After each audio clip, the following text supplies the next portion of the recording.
And tonight on the Daily Wrap, Rand Paul thinks Republican hawks are to blame for the growth of ISIS. Meanwhile, Chris Christie speaks out against Paul over the NSA spying program. Rick Santorum announces he is running for president. But does he have what it takes in a very competitive and crowded field? And finally, Rick hits the streets of New York City for another undercover investigation you won't want to miss. This is the Daily Wrap, live from New York City.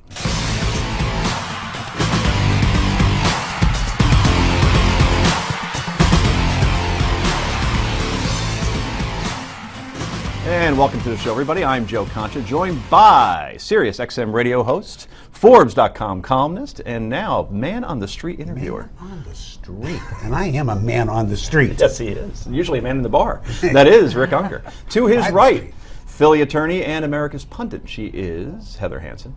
And finally, he's the assistant online editor for Commentary Magazine. Noah Rothman joins us again to have some fun, no doubt. Okay, let's go to the Daily Download.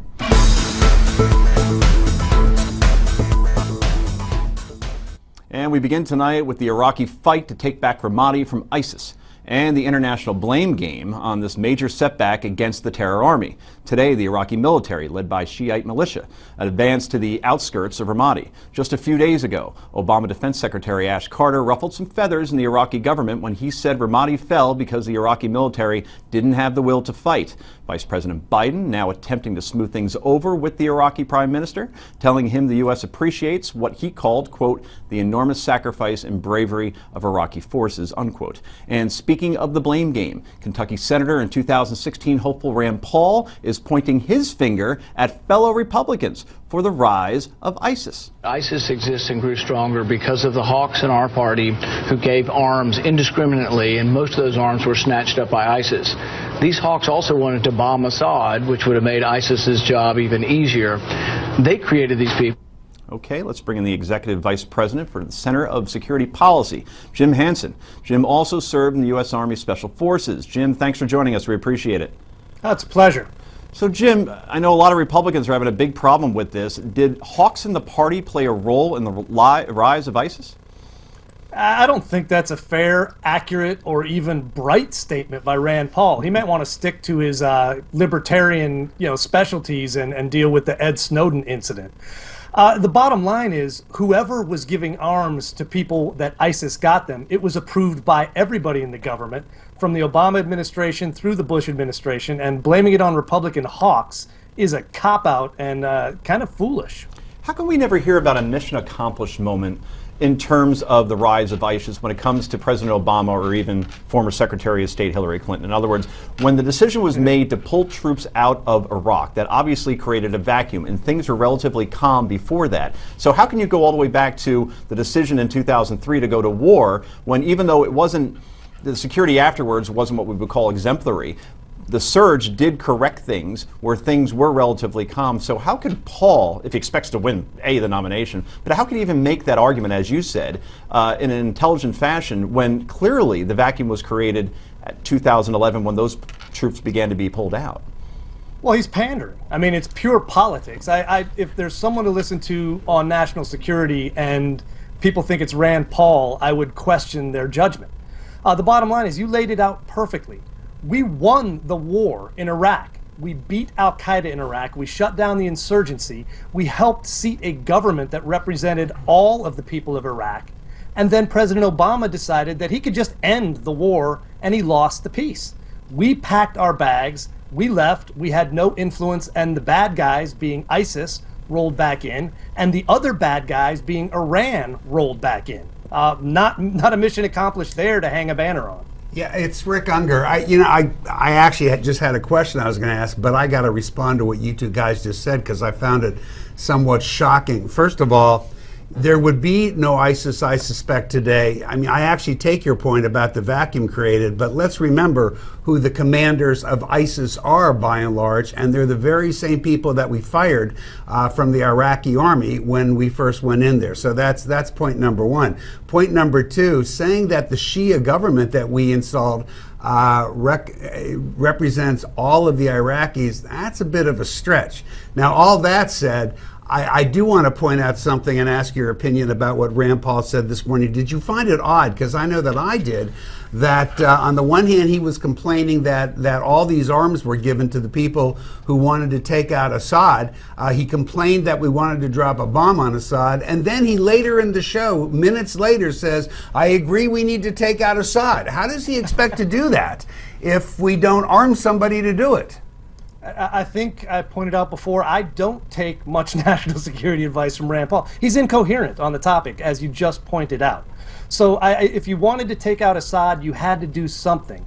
It wasn't Republican hawks who were arming those rebels in Syria. It was Obama and Hillary Clinton. We had an arms running operation taking weapons from Libya and sending them by boat into Syria to these so-called vetted moderate rebels. And do you know where those weapons were coming from, by the way? They were coming from others that we had supplied to Libyan rebels. Thank you very much. And where were they passing through? They were passing through any number of intermediaries. How about a little town called Benghazi?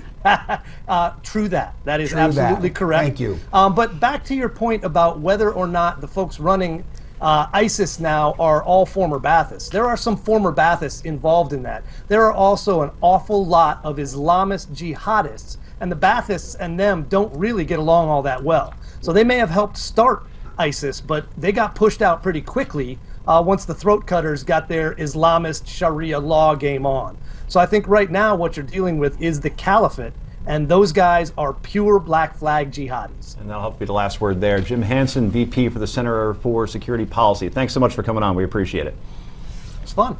Meanwhile, former State Department spokesman Marie Harf is actually getting a promotion.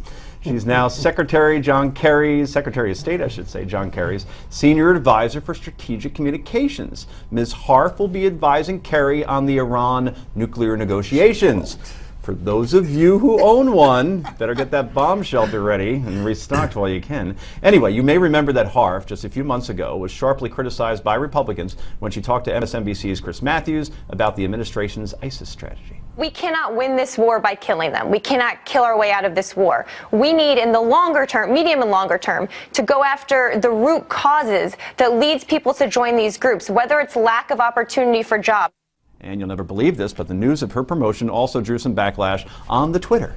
Like this tweet, World War III coming right up, or we may have another one.